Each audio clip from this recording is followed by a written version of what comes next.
Bonjour à toutes et à tous, une nouvelle vidéo sur un sujet qui a l'air de passionner pas mal de musiciens en ce moment. En tout cas, c'est ce que j'ai vu dans les tendances YouTube. Il s'agit en fait des techniques pour orchestrer un crescendo en musique.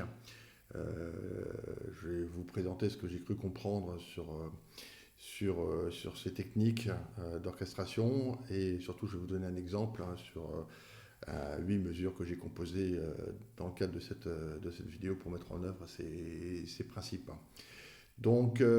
Crescendo en musique. Alors le crescendo, bien sûr, on peut toujours indiquer les marques de dynamique de piano à fortissimo. Mais pour un orchestre, c'est très compliqué de jouer un crescendo si ce crescendo n'est pas orchestré. Donc, je vais vous montrer les techniques pour créer un crescendo en musique. Euh, c'est en fait cinq leviers que l'on utilise pour orchestrer un crescendo. Donc, le premier levier, c'est d'ouvrir l'écriture d'une écriture resserrée au début, dans les premières mesures, à une écriture très large où tous les instruments sont répartis sur la verticale orchestrale pour occuper tout le spectre harmonique. Donc ça, c'est la première technique. C'est une écriture de fermée à ouverte. Donc je vais vous présenter tout à l'heure un exemple. Le deuxième levier, en fait, c'est bien évidemment de rajouter des instruments, donc de passer de solo à tutti, où toute la masse orchestrale est en jeu. Et dans ces ajouts d'instruments, il y a un ordre prédéterminé, et cet ordre est globalement dicté par le timbre de l'instrument, sachant que l'on commence avec les instruments les moins timbrés, et on rajoute progressivement les instruments de plus en plus timbrés. Donc par exemple, la trompette arrivera sur les dernières mesures et certainement pas pendant les premières. Et on utilisera plutôt les instruments avant ou les corps au début, dans une dynamique assez faible, pour progressivement rajouter de la texture et de l'intensité sonore.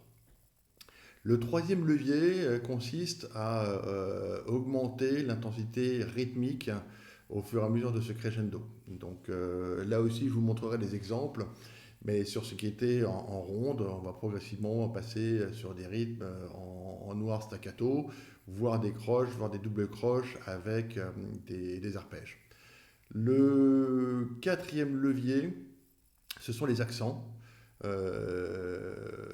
avec comme principe qu'on rajoute progressivement des accents au fur et à mesure du crescendo. Et ces accents, bah, chose bien pratique, peuvent être orchestrés avec les percussions, avec la timbale, avec le snare drum, on peut y mettre le bass drum, etc. etc. Et le dernier levier, c'est bien évidemment de marquer la dynamique piano à forte. Mais à nouveau, dans un orchestre, chaque instrumentiste va avoir beaucoup de mal à doser son crescendo, en tout cas c'est ce qu'on m'a dit. Et il faut plutôt faire confiance à votre orchestration, donc sur ces quatre premiers leviers, plutôt qu'à la bonne réalisation du crescendo instrument par instrument. Donc voilà pour ces quatre techniques. Je vais maintenant vous présenter un exemple. Donc cet exemple part d'une progression harmonique assez classique que j'ai mis aux cordes et que je vais vous faire écouter. Donc j'ai juste mis des marques de crescendo entre piano et forte. Donc voici donc l'exemple.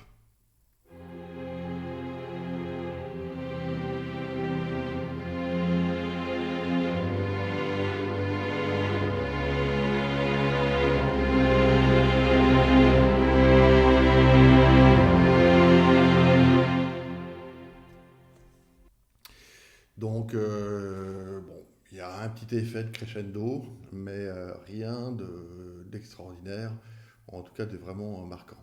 Donc ça, c'est le point de départ. Donc, comme je le disais, le deuxième levier consiste à ouvrir l'écriture. Donc, ouvrir l'écriture, c'est finalement augmenter l'ambitus entre la note la plus grave et la note la plus aiguë de vos accords. Donc ici, comme vous voyez, je commence sur un unisson au violon 2 et à l'alto. Je rajoute ensuite en deuxième mesure le violon 1.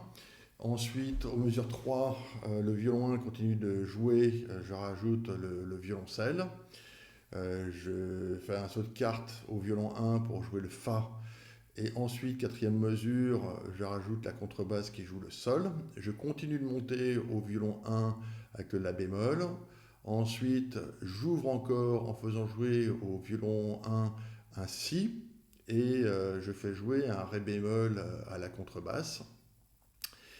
Mon violon 1 monte encore jusqu'au Do. Ma contrebasse descend jusqu'au Do. Et mon violon 1 monte cette fois-ci jusqu'au Mi. Donc j'augmente encore l'ouverture pour arriver ensuite sur un Fa. Et je fais descendre la contrebasse également sur le Fa en faisant un saut de quinte. Voilà.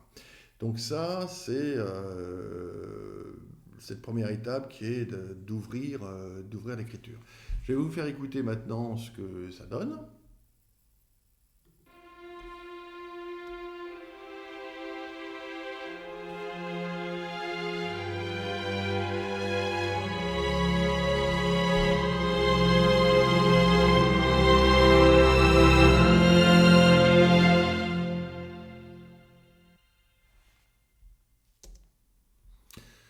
Donc c'est déjà un peu mieux. La montée progressive du violon 1 et la descente de la contrebasse donc ouvre et donc crée ce sentiment d'énergie qui progressivement se dégage. Donc voilà pour la première étape, ouvrir l'écriture. La deuxième étape, c'est, comme je l'expliquais, de rajouter des instruments, de passer du solo au tutti. Donc c'est un peu ce que j'ai fait en rajoutant progressivement le violon 1, le violoncelle et le contrebasse, mais ici on va l'orchestrer. Et pour ça, on va rajouter progressivement des instruments, des moins timbrés aux plus timbrés. Donc vous retrouvez en bas de cette page donc, les violons, la section des cordes, j'ai rien changé. Par contre, ce que vous pouvez voir, c'est que sur la mesure 1, je fais rentrer les clarinettes dans un registre basse, donc pas trop timbré. Mesure 4, je continue de jouer les clarinettes, mais cette fois-ci, j'introduis l'accord au corps en piano. Ensuite, je vais continuer de jouer les corps, continuer de jouer les clarinettes, et je vais commencer à timbrer un peu plus, donc je rajoute les hautbois. Et pour ouvrir le spectre sonore, je fais jouer la flûte 2 sur un Si. Et ensuite, je continue d'ouvrir et de timbrer en faisant introduire les trombones 1 et 2 et le basse trombone. Donc c'est ce que vous voyez sur la partition. Je les fais jouer pendant 2 mesures. Et pendant que j'y suis, j'ai introduit les bassons 1 et 2 et le contrebasson. Maintenant, sur la mesure 7 et 8, je cherche encore à augmenter mon crescendo. Et j'introduis sur les mesures 7 et 8 un accord aux trompettes que vous pouvez voir. Et j'introduis mon tuba également pour renforcer l'énergie nécessaire pour ces dernières mesures. Donc voilà pour une orchestration rapide avec les principes de base. Je vais vous faire écouter cette version.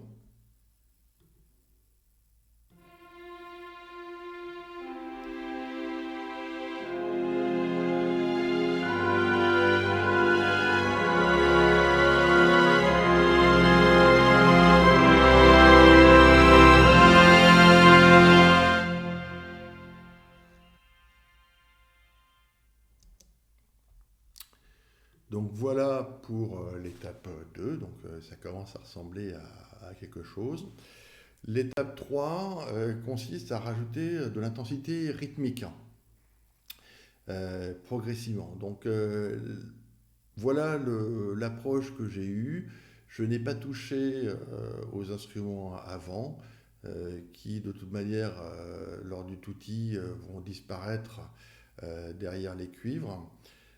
J'ai donc commencé à introduire un petit pattern rythmique au violon 2. en alternant deux notes de l'accord en croche. Je continue sur la mesure 4, je continue sur la mesure 5 et je commence à rajouter un pattern rythmique au violoncelle et au contrebasse. J'accélère encore l'intensité rythmique en faisant jouer cette fois-ci en double croche des arpèges au violon 2. J'augmente l'intensité rythmique des violoncelles et des contrebasses. Je joue en trémolo les altos, donc pour rajouter de l'intensité rythmique. Et je fais jouer également en trémolo les violons 1 pour rajouter de l'intensité rythmique. Je reprends au corps le motif qui est joué au violoncelle et contrebasse pour rajouter cet élément rythmique.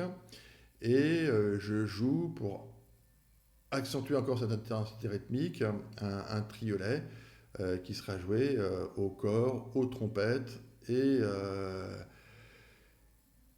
en augmentant un peu l'intensité rythmique des trombones et du trombone basse en le faisant jouer à la noire. Donc ça, c'est un moyen d'augmenter l'intensité rythmique et ça nous donne la chose suivante.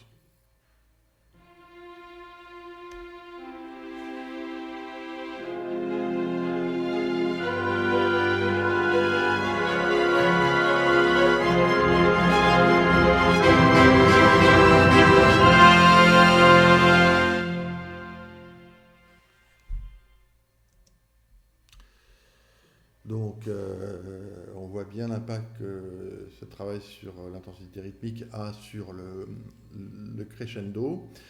La dernière étape, maintenant, consiste à rajouter les accents. Alors, les accents, donc, c'est les moments forts de cette musique. Et pour ça, je vais me servir des percussions. Et en particulier, je vais utiliser une timbale, une caisse claire et une bass drum. Et pour ça, je vais commencer avec la caisse claire, avec un rythme assez discret. Je vais augmenter cette intensité rythmique avec un roulement. Et je vais faire rentrer les timbales, d'abord discrètement et ensuite en suivant le rythme que j'ai au violoncelle et au contrebasse.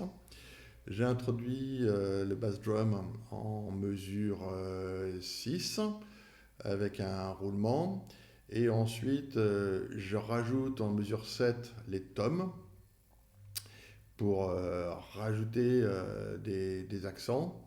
Et je joue enfin ma note finale en accentuant avec les percussions qui sont à ma disposition. Cela donne le résultat suivant.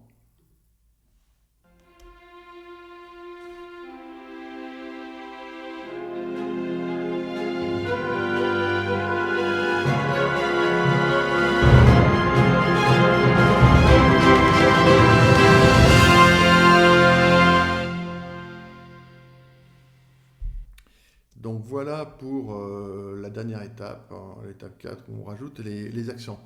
Je vais vous faire réécouter la première version pour bien voir les différences. Donc je joue la première version.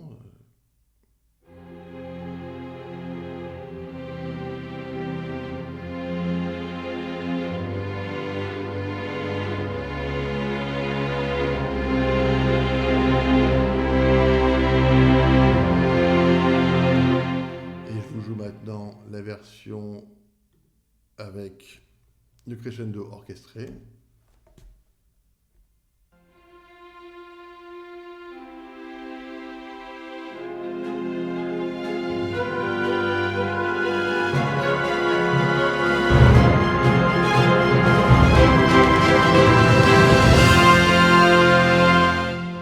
Donc voilà pour cette introduction à l'orchestration d'un crescendo. Donc je ne prétends pas d'avoir la science infuse dans l'orchestration, hein, c'est juste les principes que j'ai appris au fur et à mesure de mes études et mes échanges avec mes professeurs d'orchestration. Dans tous les cas, je vous invite à étudier dans les partitions des grands maîtres les manières qu'ils ont eu d'orchestrer leur crescendo. Et il y a un excellent morceau pour cela. Il y a le Boléro de Ravel, qui est en fait un immense crescendo et qui d'ailleurs était plutôt un exercice de composition de Ravel et d'orchestration, plutôt avec un morceau qui devait connaître le succès qu'il a connu. Et d'ailleurs, Ravel, si je crois bien, était un peu désolé que ce morceau soit celui qu'on retienne de lui, alors qu'il a composé des magnifiques œuvres pendant toute sa vie de compositeur. Mais bon, le Boléro de Ravel est un excellent cours pour orchestrer un crescendo. Donc voici pour cette vidéo sur l'orchestration des crescendos. J'espère que cela vous a plu. N'hésitez pas à mettre un pouce en l'air et à vous abonner si ce n'est pas déjà le cas. Et d'ici là, d'ici la prochaine vidéo, je vous souhaite une excellente soirée ou une excellente journée. À très bientôt. Au revoir.